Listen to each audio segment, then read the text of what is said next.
É bom estar com você, é bom estar sobretudo na presença do Senhor para esse momento de reflexão em sua palavra. O texto para agora, Lucas capítulo 11. Leia os versos 31 e 32, palavras do Senhor Jesus Cristo.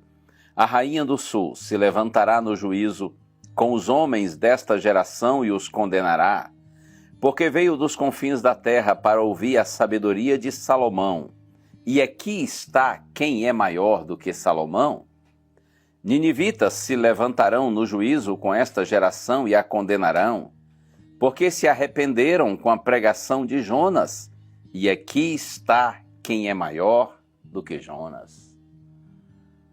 O próprio Filho de Deus veio à terra, veio habitar entre nós para nos revelar o caráter de Deus. E ele estava falando aqui para pessoas que resistiam à sua pregação, ouviam, mas resistiam, questionavam, não se arrependiam. E Jesus diz, mas se pessoas foram sensíveis à vida e à pregação de um rei, Salomão, de um profeta, de um pregador, Jonas, como vocês podem ser resistentes à pregação daquele que é maior que Salomão, daquele que é maior que Jonas? Quanto mais nós temos o privilégio de conhecer o Evangelho, creia, maior é a nossa responsabilidade. Eu quero compartilhar o texto agora que está na carta aos Hebreus, capítulo 1.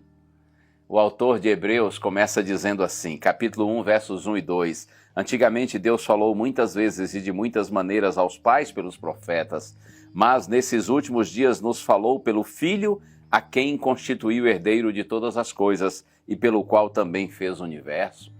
Veja, a ideia é, no passado Deus falou aos nossos pais, aos nossos antepassados, por meio de profetas, por meio de homens, mas agora Deus nos falou por meio do Filho. E aqui no capítulo 2 de Hebreus, verso 1, está escrito, por esta razão importa que nos apeguemos com mais firmeza às verdades ouvidas, para que delas jamais nos desviemos.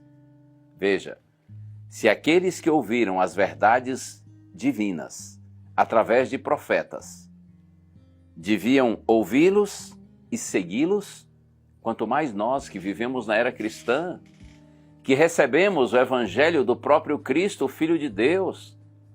Por isso que a mensagem é, por esta razão, importa que nós nos apeguemos com mais firmeza às verdades ouvidas, para que delas jamais nos desviemos, porque nós que vivemos na era cristã temos o privilégio de receber o Evangelho do próprio Cristo. Privilégio enorme, mas também grandiosa responsabilidade. O mesmo Evangelho que salva uns condena outros, que santifica uns endurece o coração de outros. Tudo depende da maneira como nós reagimos ao Evangelho que nos é apresentado. Que Deus nos dê sensibilidade espiritual para valorizarmos o privilégio que temos. Vamos orar? Senhor, concede-nos um coração sensível, Senhor, e acessível à Tua palavra. Que esta palavra vinda do próprio Cristo, pelo próprio Cristo, seja para nossa salvação e não condenação, para nossa santificação e não para o nosso endurecimento. Oramos em nome de Jesus. Amém.